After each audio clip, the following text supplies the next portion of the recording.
sharing iyi video. So rero VIP umunsi ikintu turi buze kuganira ikintu gikomeye. Ngiye gutangira mbabaza ikibazo. Ni iki kintu gikomeye kuruta ibindi mu buzima? Musubize ni mubyibaza. Abantu benshi rero bakunze kuvuga ati yiyo nza kuvukira muri kino gihe, yiyo nza kuba mfite amafaranga, yiyo nza kuba naravukiye mu babyeyi bakize. Ariko icyo waruzi ikintu abakire n'abakene bose bahuriyeho, bose bahuriye yuko Imana yaduhaye umunsi urimo amasaha angana amasaha 28.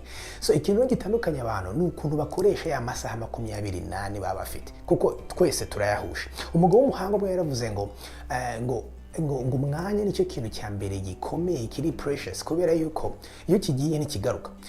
Undi nawe aravuga ngo umwanya nicyo kintu cyo udashobora gusavinga. Nimwibaza, ushobora gufata amafaranga niba utayakeneye uyu munsi ukayabika ukazakoresha mu gihe kiri imbere, ariko umwanya time ntushobora kuyisavinga. Ntushobora kuvuga ngo uyu munsi ndumva nta kintu ushaka gukora gifite akamaro, sinshaka kwiga no gusoma, reka mbike uyu mwanya nzawukoresha muri future. Ntibishoboka. Once time is spent, it's gone. Nta kundi ushobora kuyigarura. Niyo mpamvu rero uyu munsi biri ngombwa cyane ko tuvuga kuri time management, kuko ikintu abantu bose bakomeye bari successful bahuriyeho muri iyi si ni uburyo bamanaging umwanya wabo, kuko aba experts benshi bavuga yuko birahuye mu kumanaging amafaranga ndetse no mu kumanaging umwanya. Umuntu utamanaging umwanya we neza n'ibyo agomba gukora buri munsi ntabwo ashobora no kumanaging amafaranga ye. Rero the whole principle yigisha muri 7 habits of highly effective people nuko abantu bari successful batinda cyane kuri quadrant 2.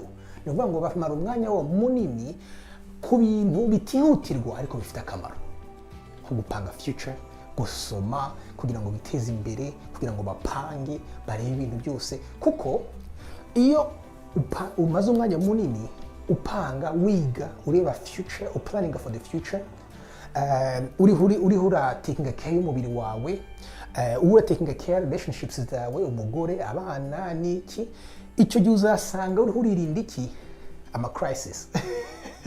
Abantu benshi kubera ko batita kuri quadrant 2 usanga ibivuye muri quadrant 2 biza muri quadrant 1. Ni ukuvuga ngo niba utita ku mubiri wawe uyu munsi gukore siporo, hari igihe umubiri wawe uzava hano muri quadrant 2 ukaza muri quadrant 1, none ikaba emergency warwaye. N'urwara ugasanga noneho muganga gutegetse yuko ugomba gukora siporo, ugahita usanga rero bije muri quadrant 1. So ni ukuvuga ngo abantu very successful batinda kuri muri quadrant 2 cyane. Hanyuma as a rule of thumb, yiba twamaraga umunsi urimo amasaha 28, yiba twamara tukaryama 8, tuvuge ko tuya 8 hagasigara amasaha 16, yiba byibuze amasaha 18 muri ayo masaha 16 dusigaranye twayatinda hano mu important na urgent, no kuvuga ngo ibintu nko kujya ku kazi, ibintu byihutirwa nyine ugomba gukora buri munsi, hanyuma umwanya usigaye ukawushira muri quadrant 2 mu kwiyungura ubwenge, mu guspending umwanya n'abana bawe, umugore, uko umubiri wawe, kugutera imbere kwawe, kukwiga, kugusoma, kukwicara ugapanga future.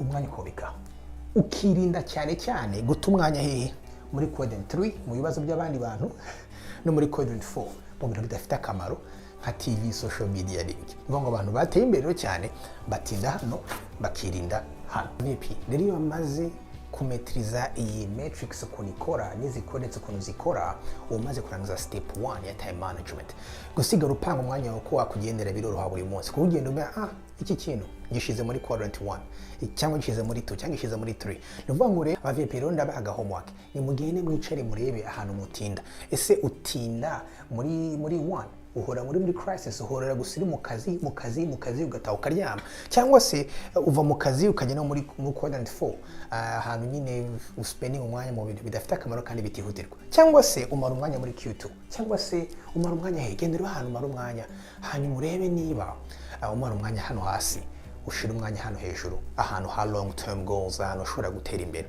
Niba rero wakunze aka video kagufi k'ubwenge, ushobora kukabona kose karambuye kuri link turi buze gushiraho hano, cyangwa se ukajya ku VIP TV kuri YouTube, cyangwa se niba ufite Facebook cyangwa na Instagram ugasura VIP TV page. Hanyuma rero niba uri umuntu ukora ibiganiro nk'ibi byo kwiteza imbere, business ndetse na entrepreneurship, dusure ndetse no kuri website yacu www.gaelkaromba.com. Hanyuma ntibibagirwe to like and share. Bye bye.